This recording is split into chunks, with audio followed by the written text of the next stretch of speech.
할렐루야, 사랑하는 성도 여러분, 한 주간 동안 주 안에서 평안하셨습니까? 오늘은 예레미야 9장에 있는 말씀을 중심으로 하나님의 은혜를 나누려고 합니다. 이것으로 자랑하라 라는 제목으로 말씀을 나눌 때 믿음으로 변화된 자신이 세상에서 무엇을 자랑하며 살고 있는지 돌아보는 시간 되기를 바랍니다. 금년 여름에는 코로나로 인하여 연기되었던 도쿄 올림픽이 열릴 예정입니다. 그러나 여전한 코로나 팬데믹으로 인하여 대회 진행 여부가 아직까지도 불투명한 상황입니다. 그런데 안타까운 것은 대회 진행 여부에 따라서 경제적 피해가 심각하기 때문에 일본 정부나 IOC 국제올림픽위원회가 서로 눈치를 보면서 책임을 회피하고 있습니다. 그러나 이런 상황 속에서도 많은 선수들은 최선을 다해서 올림픽을 준비하고 있습니다. 만약에 대회가 진행된다면 선수들은 최선을 다해서 경기에 임할 것입니다. 그리고 좋은 결과를 얻은 선수들은 훈련의 고통을 이겨내고 얻은 승리의 결과를 즐기고 또 자신이 이루어낸 성과를 사람들에게 자랑할 것입니다. 그러면 관중들은 오랜 기다림과 준비를 통해서 경기에서 승리한 선수들이 다양한 모습으로 승리의 기쁨을 나타낼 때 함께 기뻐하며 박수로 응원을 보낼 것입니다. 이처럼 관중들이 선수들과 함께 기뻐하는 것은 최선을 다해서 오랜 기다림으로 올림픽을 준비하고 또 그 어려움을 이겨낸 선수들을 존중하고 또 그들의 자랑을 인정하기 때문입니다. 하지만 관중의 환호와 격려의 박수가 어느 순간 비난과 분노로 바뀌는 경우가 있습니다. 그것은 승리에 대한 욕심 때문에 금지된 약물을 사용하고 그렇게 얻은 승리를 자랑하는 선수들이 있기 때문입니다. 사전에서는 이 자랑이라는 말을 이렇게 정의하고 있습니다. 자기 자신 또는 자기와 관계 있는 사람이나 물건, 일 따위가 썩 훌륭하거나 남에게 칭찬받을 만한 것임을 드러내어 말함 또는 그것을 말할 수 있는 거리라고 정의하고 있습니다. 그런데 이 자랑거리를 잘못 사용하면 다른 사람들은 전혀 공감하지도 또 인정하지도 않는 자화자찬이 되거나 많은 사람의 조롱거리가 된다는 것을 우리는 알고 있습니다. 물론 어떤 사람의 그 행동이나 일의 결과는 칭찬받아야만 합니다. 또 칭찬받을 수 있습니다. 그러나 지나치게 자신을 나타내려고 한다면 문제가 될 수 있다는 걸 우리는 잘 알고 있습니다. 구약 성경에서 이 자랑하다라는 말이 두 가지 의미로 사용되고 있습니다. 히브리어로는 하랄이라는 동사인데요. 첫째는 빛나다이고 두 번째는 바보로 만들다라는 뜻을 가지고 있습니다. 그런데 이 두 가지 뜻이 오늘 저와 여러분들이 함께 읽은 본문의 말씀 속에 잘 나타나 있습니다. 그것이 어떻게 적용되고 있는지 말씀을 통해서 우리는 알 수 있습니다. 이 시간 다시 한번 23절과 24절의 말씀을 보겠습니다. 여호와께서 이와 같이 말씀하시되 지혜로운 자는 그의 지혜를 자랑하지 말라. 용사는 그의 용맹을 자랑하지 말라. 부자는 그의 부함을 자랑하지 말라. 자랑하는 자는 이것으로 자랑할지니 곧 명철하여 나를 아는 것과 나 여호와는 사랑과 정의와 공의를 땅에 행하는 자인 줄 깨닫는 것이다. 나는 이 일을 기뻐하노라. 여호와의 말씀이니라. 23절은 자랑하다가 바보가 될 수 있는 경우를 말하는 것이고 24절은 자랑거리가 자신을 더욱 빛나게 하는 것을 보여주는 말씀입니다. 그렇다면 여러분 한번 자신의 모습을 돌아봤으면 좋겠습니다. 여러분의 자랑거리는 무엇인지 한번 이 시간 생각해 봤으면 좋겠습니다. 그리고 여러분의 그 자랑거리가 자신의 삶을 지금 빛나게 만들고 있는지 아니면 다른 삶의 결과를 보여주고 있는지 한번 돌아봤으면 좋겠습니다. 이 시간 저와 여러분들이 말씀을 통해서 자신의 모습을 더욱 빛나게 만들어주는 자랑거리가 무엇인지 찾기를 원합니다. 그리고 그것이 자신에게 있음을 확신하기를 원합니다. 그리고 세상으로 나아가서 하나님이 기뻐하시는 자랑거리를 보여주고 또 자신의 삶을 더욱 빛나게 만들어주시는 하나님의 사랑과 은혜를 세상 가운데 보여주면서 풍성하게 누릴 수 있게 되기를 바랍니다. 자, 그렇다면 말씀 속으로 좀 들어가 봤으면 좋겠습니다. 믿음의 사람들을 더욱 빛나게 만들어주는 자랑거리가 무엇이냐라는 것입니다. 첫째로 성경은요, 하나님을 아는 명철이라고 말씀하고 있습니다. 24절 앞부분에 보면 곧 명철하여 나를 아는 것과 라는 말씀이 등장합니다. 근데 이 말씀 전에 예레미야 선지자는 이렇게 선포합니다. 자랑하는 자는 이것으로 자랑할지니라. 그러면서 자랑할 거리가 무엇인지 말씀하고 있습니다. 그 중에 첫 번째가 명철하여 나를 아는 것, 하나님을 아는 것이라고 말씀하고 있습니다. 유다 백성들은요, 자신들의 잘못으로 인하여 바벨론에게 멸망당할 위기에 놓여 있습니다. 그들은 종교적으로 타락하였고 그들의 사회 부패는 눈뜨고 볼 수 없을 정도가 되었습니다. 그들에게는 거짓과 사기, 또 불법과 비방이 가득했습니다. 그런데도 불구하고 유다 백성들은요, 이런 상황이 유다 왕국을 붕괴시키고 있는 징조라는 것을 알지 못했습니다. 도리어 그들은 자신들의 정치력이나 외교 전략을 신뢰하고 있었습니다. 그리고 자신들이 누리고 있는 경제적인 풍요를 자랑하고 있었습니다. 그런데 안타까운 것은요, 성경이 이런 모든 것은 믿을 수 없는 것이라고 말하고 있다라는 것입니다. 이사야서 36장 6절의 말씀을 봅니다.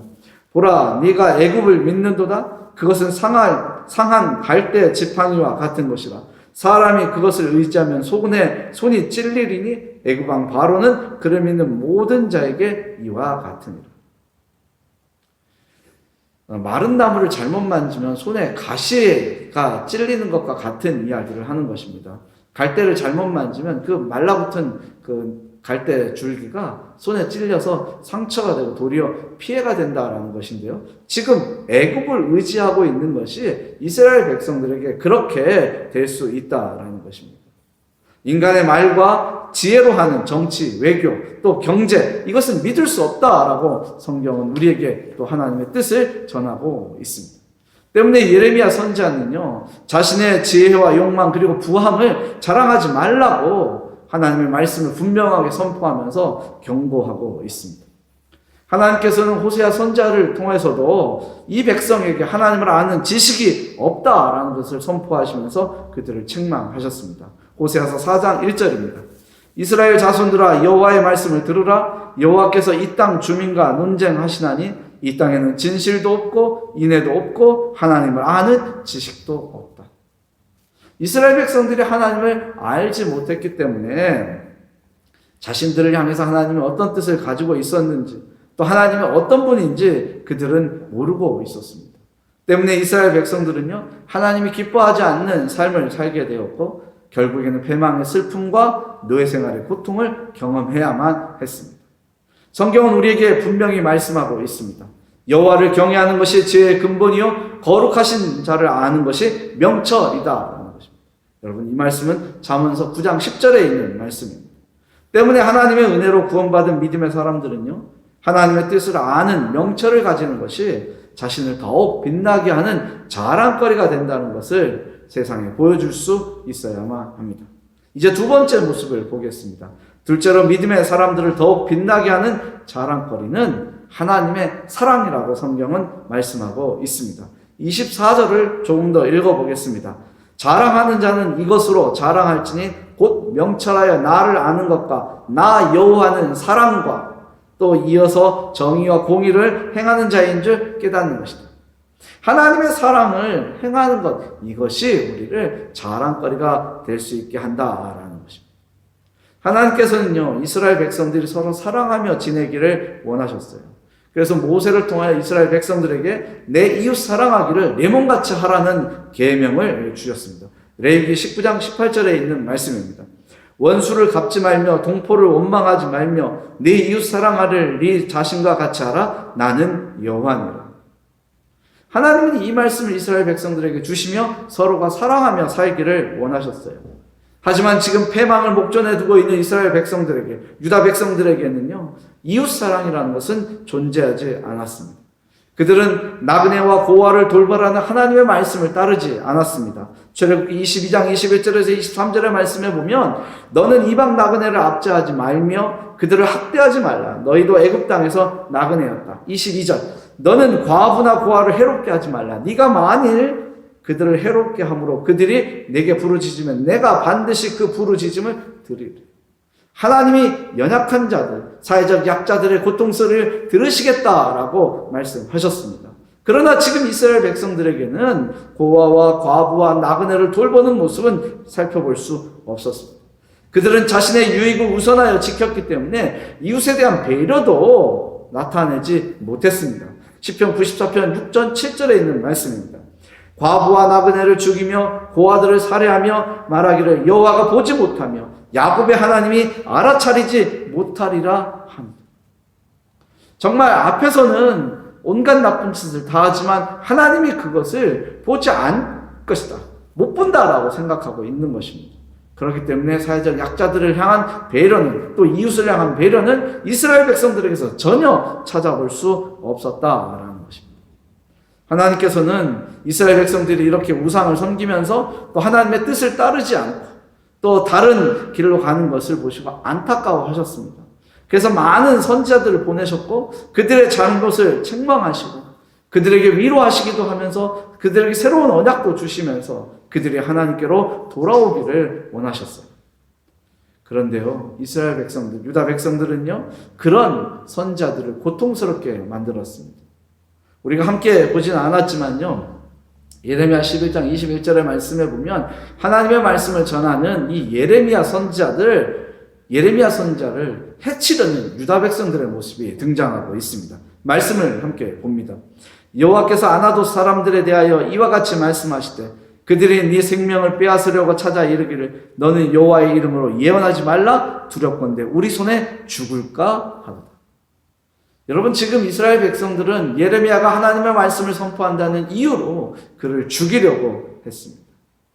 사랑 없는 백성들이 하나님의 사랑이 무엇인지 전혀 모르는 안타까운 모습을 지금 우리에게 성경은 보여주고 있는 것입니다.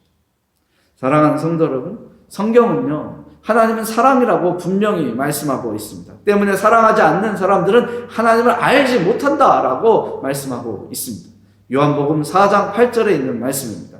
사랑하지 아니하는 자는 하나님을 알지 못하나니 이는 하나님은 사랑이십니다. 여러분, 사랑이신 하나님을 알지 못하기 때문에 그 이웃을 사랑할 수 없다라는 것입니다. 이웃을 사랑하지 않는다라는 것입니다.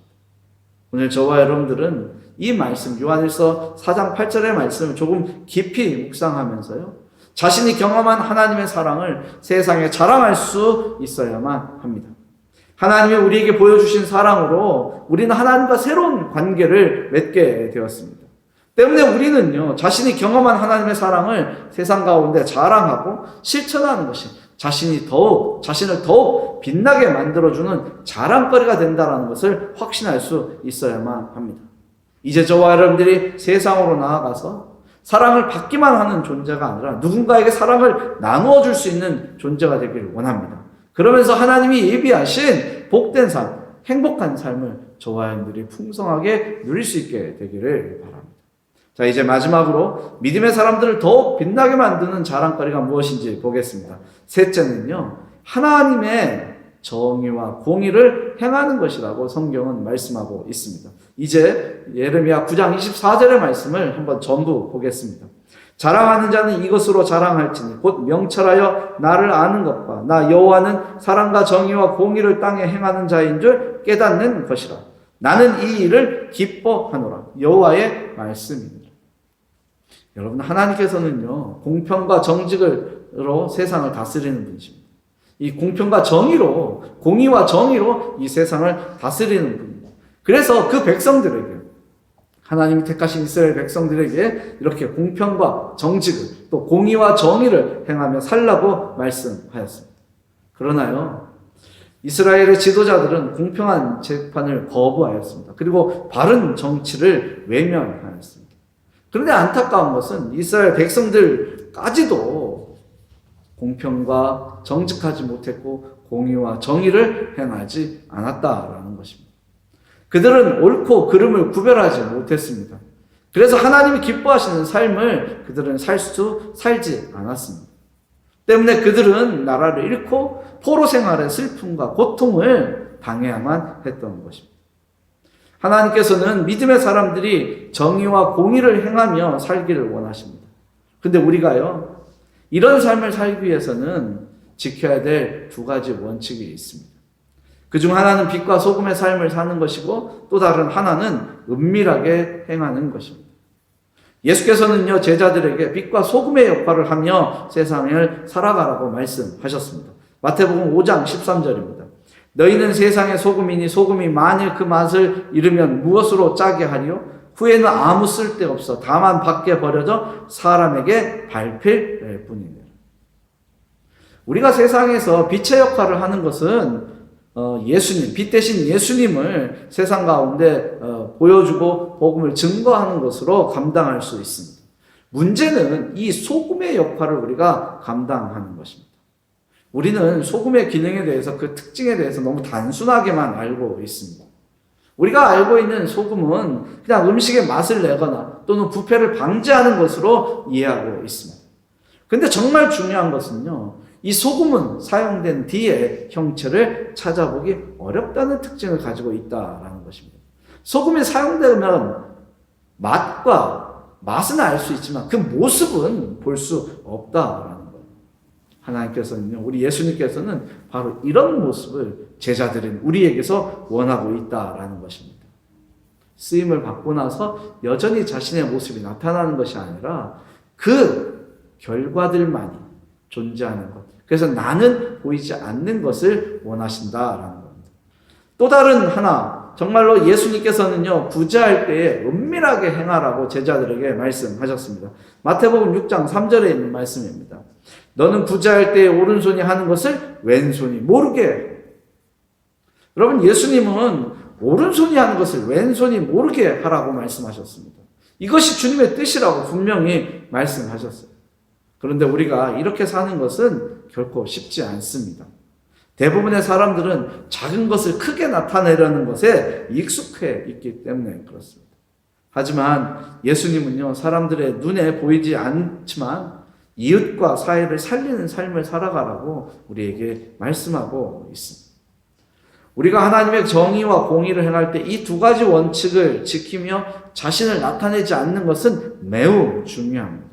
왜 그러냐면 하나님의 의보다 자신의 의를 나타내는 일을 잘못하면 범할 수 있기 때문입니다. 하나님의 의가 나타나는 것이 아니라 자신의 의를 나타내는 그 모습들이 우리에게서 나타날 수 있기 때문에 그렇다라는 것입니다. 로마서 10장 3절은요, 자신의 의를 내세우는 사람들은 하나님의 의를 모르고 하나님의 의에 복종하지 않는 것이라고 말씀하고 있습니다. 로마서 10장 3절입니다. 하나님의 의를 모르고 자기 의를 세우려고 힘써 하나님의 의에 복종하지 아니하였느니라. 우리가 세상을 살면서 하나님의 공의와 정의를 행하는 것은 결코 쉽지 않습니다. 하지만 하나님께서는 우리에게 그것을 행하라고 말씀하시고 우리가 그런 것을 행하는 것을 기뻐하십니다.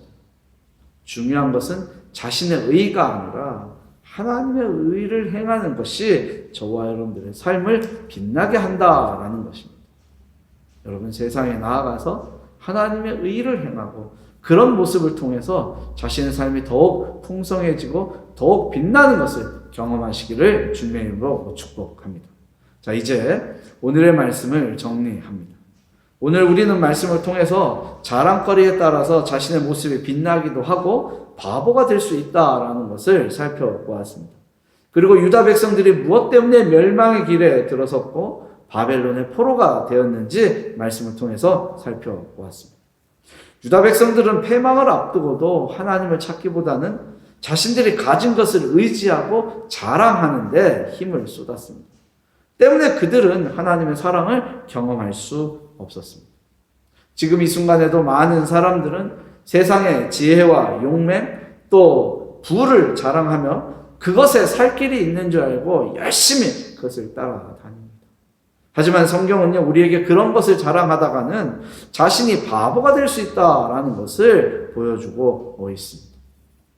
주의 은혜로 구원받은 저와 여러분은요, 하나님을 아는 것과 이웃을 사랑하는 것, 그리고 공평과 정직을 행하는 길에 서 있는 것을 자랑할 수 있어야만 합니다.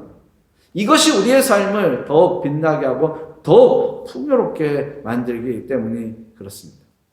우리는 이런 삶을 살면서 하나님이 기뻐하시는 사람이 되고 하나님이 우리에게 맡기신 새로운 시대를 열어가는 사람이 될 수 있습니다. 이제 여러분 세상으로 나아가서 하나님이 우리에게 주신 자랑거리를 나타내고 또 그것을 통해서 자신의 삶이 더욱 빛나게 되는 것을 경험하시기를 바랍니다. 하나님은 우리와 동행하시고 우리의 삶을 더욱 풍요롭게 만들어 주십니다. 여러분의 삶이 하나님의 인도하심을 통해 풍성한 생명의 기쁨과 평안을 누리는 삶이 되기를 주님의 이름으로 축복합니다.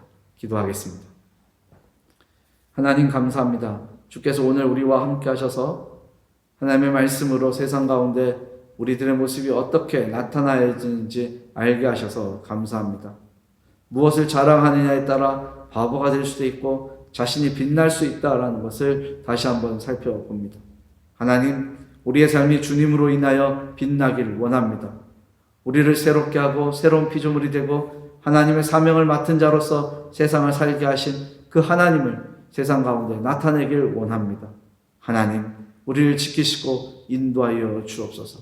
이스라엘 백성들이 하나님을 알지 못하기에 망한 것처럼 또 하나님의 사랑이 무엇인지 모르기에 이웃을 사랑할 수 없었던 것처럼 우리가 그런 모습을 나타내지 않도록 인도하여 주옵소서. 하나님, 세상을 살면서 하나님의 의가 나타나게 우리를 도와주옵소서. 나의 의를 세우는 것이 아니라 하나님의 의를 세워서 세상에 죽어가는 영혼들이 하나님의 사랑과 은혜로 구원받고 새로운 생명이 되어 우리와 함께 기쁨을 나눌 수 있는 그런 세상이 될 수 있도록 인도하여 주옵소서. 이제 하나님, 한 사람 한 사람이 세상으로 나아갑니다. 저들을 지키시고 인도하여 주옵소서. 저들을 세상 가운데서 빛나게 하여 주옵소서. 예수님의 이름으로 기도하였습니다. 아멘.